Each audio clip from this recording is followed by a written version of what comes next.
There's a story in the Buddhist texts about a man who approached the Buddha not to learn, but to challenge him. His plan was simple. Whatever the Buddha said, he would contradict it. But it's how the Buddha responds that serves as a valuable lesson.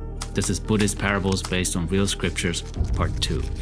In the Contradiction Sutta, a man named Pakanika wants to test the Buddha. He goes to visit the Buddha with the intention of opposing whatever he says. So he goes to the monastery and says, "Go ahead, teach me something." But his intention isn't learning, it's confrontation. The Buddha recognizes this immediately by seeing the mindset he walked in with. So instead of debating, the Buddha makes a simple observation. He says that something well spoken is hard to understand for someone who enjoys contradicting, for someone who arrives already prepared to fight. But a person who lets go of hostility and suspicion can actually hear what is being said. The man pauses, and instead of pushing back, he realizes something uncomfortable. With just a few sentences, the Buddha has shown him that it wasn't intelligence holding him back, it was his attitude. He sees that he didn't come to understand anything, he came to win. And in that moment, it clicks. This constant need to oppose, to argue, to beat others down, it wasn't just blocking him from learning here, it was blocking his own growth, his own peace.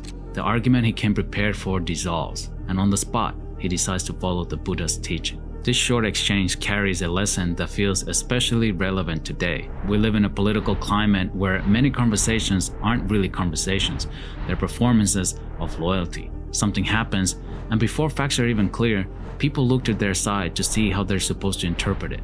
Not because they're incapable of thinking, but because their identity is already tied to a side. The Buddha's point is subtle but sharp. You can't understand something if part of you needs the other side to be wrong. This isn't about being liberal or conservative, it's about what happens when opposition becomes part of who you are. The Buddha isn't saying don't question ideas, he's saying watch the state of mind you bring into the exchange, because a mind that arrives already armed can't receive anything new.